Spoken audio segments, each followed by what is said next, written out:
अस्सलाम वालेकुम। आपको जो है मैं एक हदीस सुनाता हूँ। ये हदीस जो है ऐसा है, आप सल्लल्लाहु अलैहि वसल्लम जो है एक जगह बैठे थे अपने सहाबा के साथ। उसमें में से जो है एक सहाबा आए और कहने लगे, या रसूलुल्लाह, आप अपने सहाबा से कह दीजिए कि मुझे कोई काम दे दे, मेरे पास कोई काम नहीं है।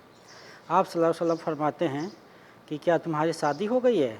वो सहाबा कहते नहीं, या रसूलुल्लाह मेरी शादी नहीं हुई है। तो कहते हैं कि जाओ पहले शादी करके आओ, बरकत होगी।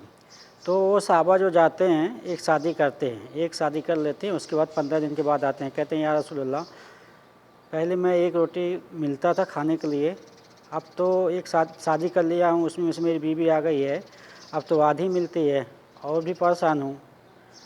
तो अल्लाह के रसूल सल्लल्लाहु अलैहि वसल्लम कहते हैं जाओ एक और शादी कर लो, बरकत होगी।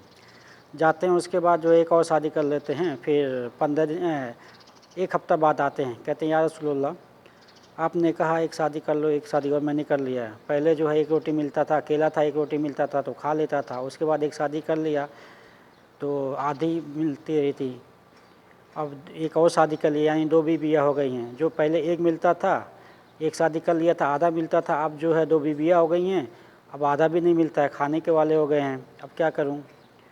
तो अल्लाह के रसूल सल्लल्लाहु अलैहि वसल्लम कहते हैं कि जाओ एक और शादी कर लो, बरकत होगी इंशाअल्लाह।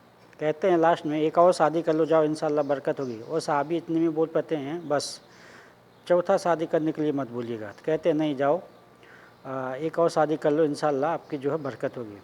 तो एक महीने बाद वो साहबा जो आते हैं, एक महीने बाद आते हैं और देखते हैं उनका थोड़ा ठाट गास जो है, पहनने का कपड़ा वगैरह मिजाज सब चीज़ बदल गया है। एक महीने बाद कहते हैं क्या हाल है तुम्हारा? तो कहते हैं या रसूलुल्लाह, ये जो है मेरी तीनों बीवियों में से जो है दो बीवियाँ जो है कुछ काम नहीं करती हैं, एक बीवी जो है बहुत काम करती है, बहुत कमाल हो गया। आप सल्लल्लाहु अलैहि वसल्लम पूछने लगे क्या हुआ? कहने लगे या रसूलुल्लाह, जो पहली वाली बीवी है उसको कुछ काम नहीं आता है, दूसरी वाली बीवी था उसको भी कुछ काम नहीं पता था, और जो है तीसरी वाली बीवी है इसको जो है वो जो कहते हैं ना गोनरी चटाई, इसको बीनने आता है, ये जो है खजूर के पत्ते से गोनरी चटाई बीनती है, और दूसरी बीवियों को भी बीनना सिखा दी है।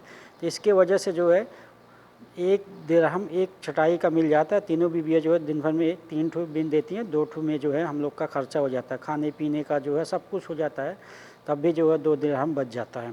तो आप सल्लल्लाहु अलैहि वसल्लम कहने लगे तुम भी काम करो तो 4 हो जाएगा, 4 दिरहम आएगा। तो साहबा कहते हैं या रसूलल्लाह, मुझे काम करने की ज़रूरी क्या है जब मेरी 3 बीवी काम कर रही हैं? आप सल्लल्लाहु अलैहि वसल्लम कहते हैं अगर तुम्हारी बीवियाँ तलाक ले लीं तो फिर तुम क्या करोगे? तो मेरे कहने का मतलब ये है कि शादी जो है इतना आसान है, इतना आसान है शादी करना इस्लाम में, और कोई भी धर्म में जो है आसान नहीं है। अल्लाह के रसूल सल्लल्लाहु अलैहि वसल्लम का एक हदीस है, शादी इतना आसान कर दो कि जिना करना मुश्किल हो जाए। आज घड़ी उल्टा हो गया है, जिना इतना आसान हो गया है कि जो है शादी करना मुश्किल हो गया। तो आप सबसे रिक्वेस्ट है कि जो है शादियों को आम बनाइए, और इस्लाम जो है ऐसा मज़हब है कि किसी को तकलीफ़ नहीं देता है। अस्सलाम वालेकुम।